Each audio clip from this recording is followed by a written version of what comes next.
Culés, my head is about to explode after what happened with Raphinha during this international break. Can you believe it? Carlo Ancelotti did everything possible to destroy our player physically.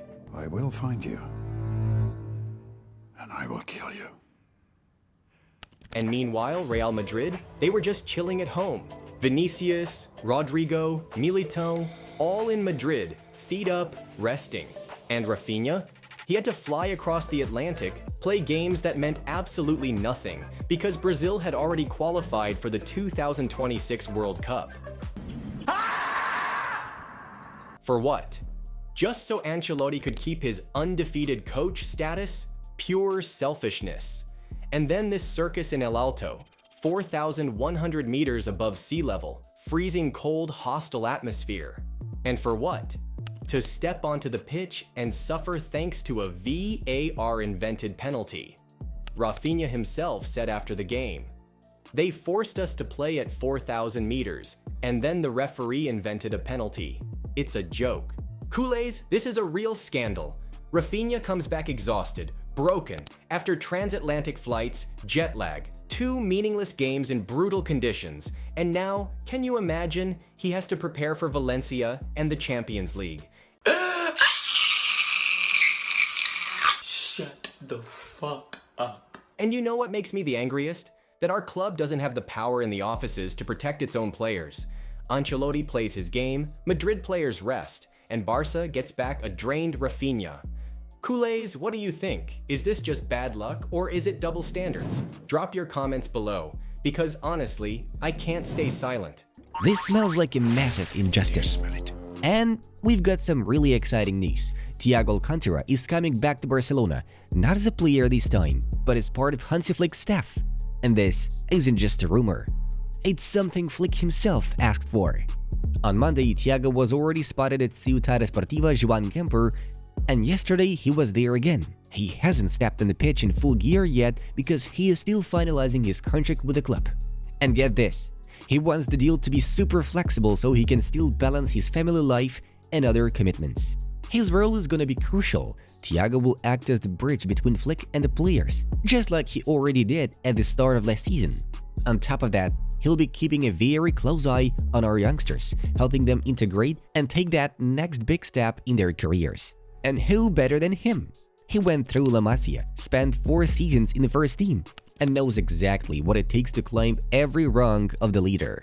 From behind a Canterano to becoming a true Barça starter. Culés, what do you think about this addition to the staff? Could Thiago be the missing link to help our young talents grow into the next Barça stars?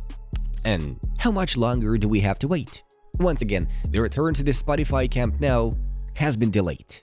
Yes, even the game against Valencia won't be played at home. The City Council Commission came to inspect the stadium and refused to give the green light.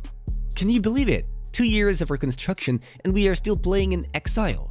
Now, once again, the match will be at the Estadi Johan Cruyff. This is pure frustration. We waited for the 125th anniversary, it didn't happen. We waited for the Atletico game, another fail. Even for the Joan Gamper trophy, the club made a big media push and had to pull out. And now, Valencia.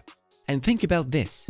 Johan Cruyff Stadium holds only 6,000 seats. That's even less than La Liga's minimum requirement, but they made an exception.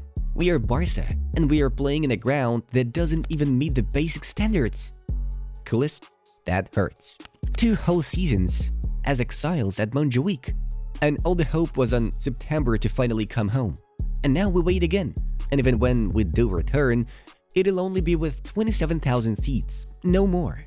I know the return to Camp Nou will be magical, but right now, let's be honest, this is another slap in the face for all of us who live and breathe Barça every single day. Culés, what do you think? Just normal construction delays or a complete failure in planning? Tell me in the comments because I honestly can't hide my frustration anymore. And to the next one. Marcus Rashford is finally smiling again. And for a very special reason, he scored his first goal for England in almost 2 years. England smashed Serbia 5-0 in the World Cup qualifier, and in the 90th minute, Rashford converted a penalty. Cameras caught him bursting with joy after finding the net. Imagine this, his previous goal for England was back in October 2023. 2 years of silence, and now he's back on the score sheet. And you know what this means for us? This goal could be a massive confidence boost for our Marcus, who now returns to Spain as a Barça player. Just a great news. Coolest, another international break is over, and once again Hansi Flick has to figure out how to rebuild the starting 11 against Valencia. This will be our first home match of the season, and it's already full of problems. The injury list is brutal. Frenkie de Jong came back from the Netherlands injured, Balde is out, and Gavi is still unavailable. That's 3 key players missing in midfield and in the wing. In defense, Flick has already tried everything. Araujo with Cubarsí, then suddenly moved Eric to centre-back alongside Christensen, and guess what? The Dane is in great form. The break proved it. Now the question is, who partners him? Cubarsí, Gerard Martin, Eric, or Araujo? Left back is another headache. Without Balde, Flick has to improvise. The obvious choice is Gerard Martin, unless he is needed at centre-back. But there is also Geoffrey Torrens, who already made his official debut against Mallorca. Who gets the nod this time? In midfield, options are very limited. No Gavi, almost no chance for De Jong. The most realistic duo? Casado and Pedri. Marc Bernal might make the squad after the long injury, but he is not ready to start. Firmino could drop deeper too. And here comes the real intrigue. Flick has rotated between Firmino, Raphinha, and Olmo as attacking mids. But now Raphinha comes back from Bolivia. 4,100 meters altitude, long flights, heavy minutes, jet lag. Coolest, this opens the door wide for Marcus Rashford. He's expected to get more minutes, maybe even start. And up top, Ferran has 2 goals already this season and kept scoring with Spain. Meanwhile, Lewandowski is fully fit again and showed with Poland that the goals are still flowing. Flick has only 4 days to decide, and coolest, this is a huge test for our coach. How will he balance the lineup for Barca's first home match of the season? Lamine Yamal has done it again. He's got everything talking. Just 10 days before the Ballon d'Or ceremony, he gave an interview and dropped a line that honestly blew me away. I told my friends I don't dream of one Ballon d'Or, I dream of many. If I don't get them, it means I didn't do things right or simply didn't want it enough. I dream of winning again and again, and with my team as well.